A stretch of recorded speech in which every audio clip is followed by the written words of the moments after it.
Over the last few years, the popularity of electric vehicles has increased, and I've always been really keen to look into these a bit further. So I figured the easiest way to do this was to make an electric go-kart, kind of a simplified and budget version of an electric car. So this video is going to be about my experiments with electric go-karts and the way I converted this kart to lithium ion with a brushless motor. It's not really a DIY or a follow along how-to, but you will definitely pick up some tips, so please keep watching.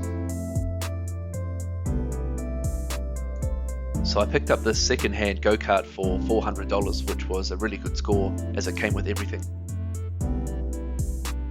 The guy who sold it said that the engine was in working order, but it just hadn't been used for the last year or two. So yeah, look, I wasn't even bothered. We pretty much went into stripping it down straight away.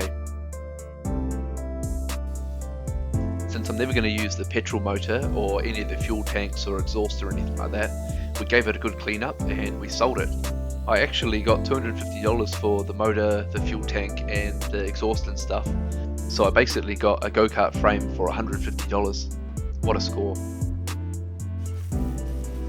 It was pretty grimy, so I gave it a water blast once I'd taken all the parts off. Now let's talk about the motor and the way we're going to power this kart. So I went onto this website, motiondynamics.com.au, and I had a look for their DC motors. I chose brushless, and this was the setup they offered: a 48 volt DC 1000 watt motor, or 1 kilowatt motor. I had to select a throttle, and in this case I chose a foot throttle.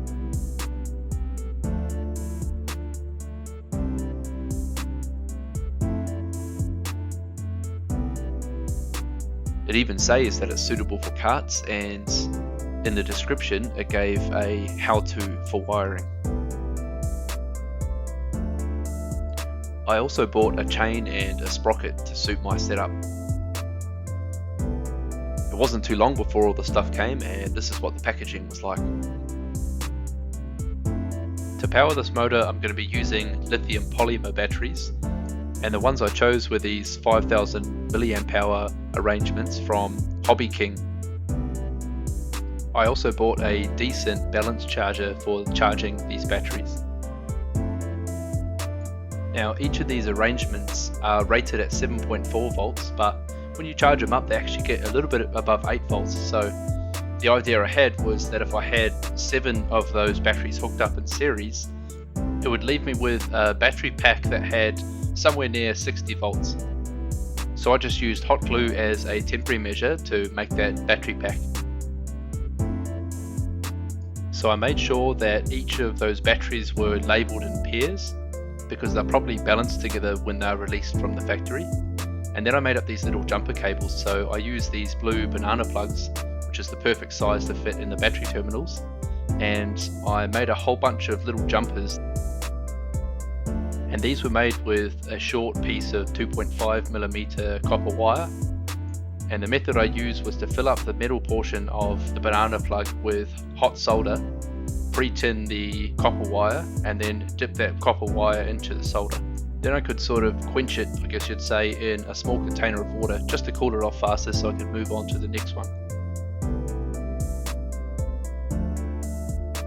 When I'd soldered in all the middle ends, I could put back on the blue plastic protective covers. I just squeezed in a little dab of hot glue just to seal it up and stop any ingress.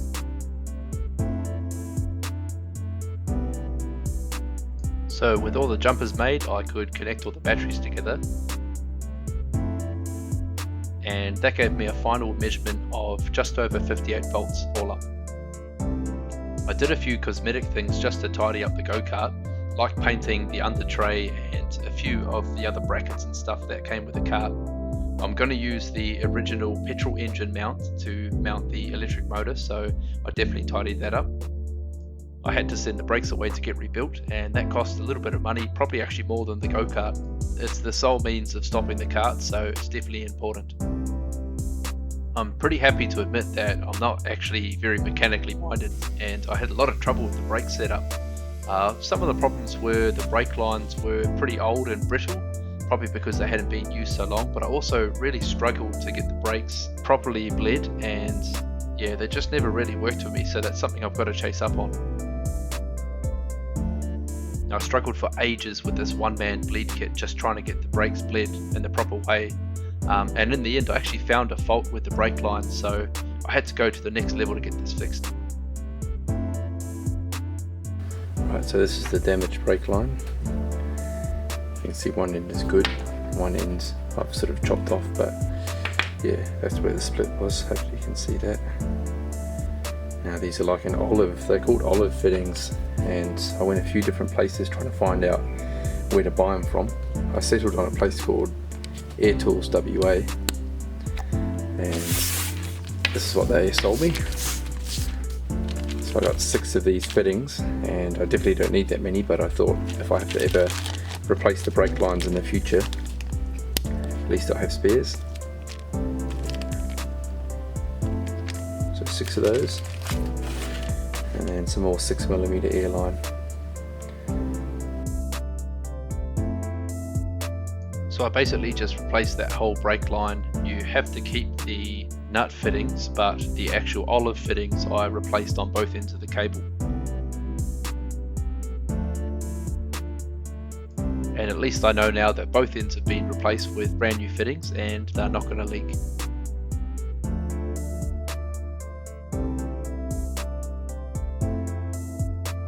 So the controller for the electric motor has a couple of extra plugs on it that give it some more features. So the controller has a 2-speed function, a reverse function, and you can also electrically switch it on and off, so kind of like an electric lock. So I figured a cool thing to do would be make sort of a custom dash panel that could go onto the go-kart, that I could house a couple of buttons that would be suitable to do these things. And I basically just used a piece of cardboard to get the right shape, and then cut it out of some galvanized metal. I think it was 1mm or 1.5mm, and I could figure out where it needed to be mounted and mount it into place. I haven't really got any videos or footage of actually connecting those buttons, but at the end I'll definitely show you how they're wired in. I also had to make a custom little mount for the foot throttle, which I'll show you at the end as well. Now, unfortunately, I corrupted an SD card and I've lost a whole lot of footage about how I wired up this electric kart. However, what I can do is we'll go to the product as it sits now, and I'll go through exactly what's going on. So my temporary setup, I used some of these little ratchet ties to hold the batteries on. And then I've got a positive and negative going towards these sort of large bulkhead connectors that screwed into the base plate. So this is the main power supply coming from the batteries. You'll notice that the negative feed goes via a 100 amp shunt resistor. The shunt resistor is used in conjunction with a power meter, and the plus and minus feed for that power meter is shown here. This is where the current draw across the shunt is sensed from.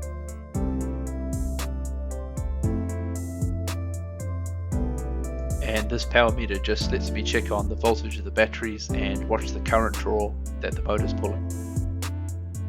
The controller also needs plus and minus input, and then the red, blue and green go to the red, blue and green from the motor. This is that little custom bracket I mentioned to mount the foot throttle, and the cabling for that was just run around and plugged into the right connector on the controller. Here's the front dash, how it looks at the moment. The red button you hold in for reverse, the black one you select either first or second speed, and the key is sort of like a disable, so even if you've got the batteries plugged in and it's on, you won't be able to go anywhere with the key off. The wiring for those buttons is all sort of tucked away right by the controller. So amongst the lost footage on the corrupted SD card was also how I mounted this custom sprocket that suits the tooth ratio on the motor onto this existing sort of hub adapter that used to hold the sprocket for the motor. We'll retouch on everything in a later episode, but now for a first test.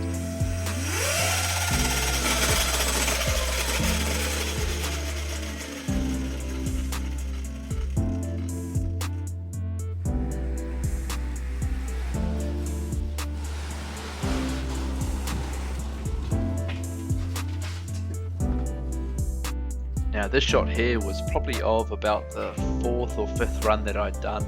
I'd had some issues earlier, but I just wanted to get a little bit of footage of the kart moving back and forward for you guys to have a look at.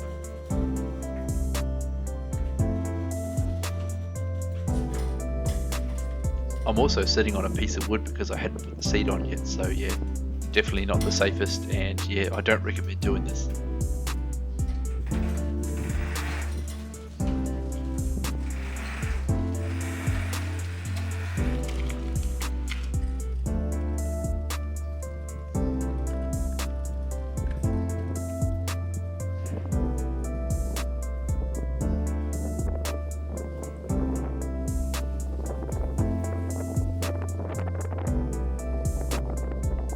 So here you'll be able to see the function of that reverse button. I hold the red button in and go backwards.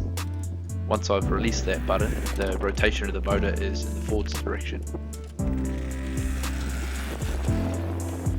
And right there is where the chain broke and got caught up in the sprocket, and that was just a skid to a stop. So we'll definitely be addressing this in a coming episode. In a previous run that I hadn't managed to film, I attained a speed of over 40 k's, which is about right if you do the tooth ratio and wheel circumference calculations, as well as the motor RPM, which I think is rated for 4600 RPM.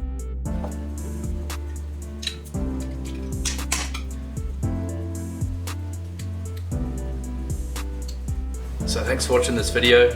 That's pretty much all we've got so far. In the next video, we're going to try and improve on this setup. I'll probably do some tidier wiring. We'll look at making some sort of permanent mount for these batteries. We might even shift them. There's plenty of space up above here, and as long as it doesn't sort of interact with the steering column, we should be fine. So that's another option. We should also look at getting the bumpers in that back on, just to give a bit of protection to the stuff, which is so important. And of course, we've definitely got to work on the sprocket and chain setup as well. Whether I get something to freewheel in there so that there's not so much pressure when we're decelerating. And lastly, we'll fix up the brakes. So yeah, pretty cool so far. One last test. Wait.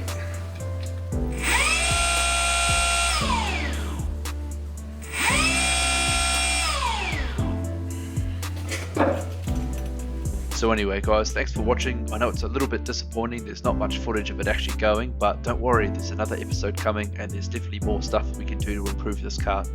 Hopefully you guys picked up something. Thanks heaps for watching. See you next time.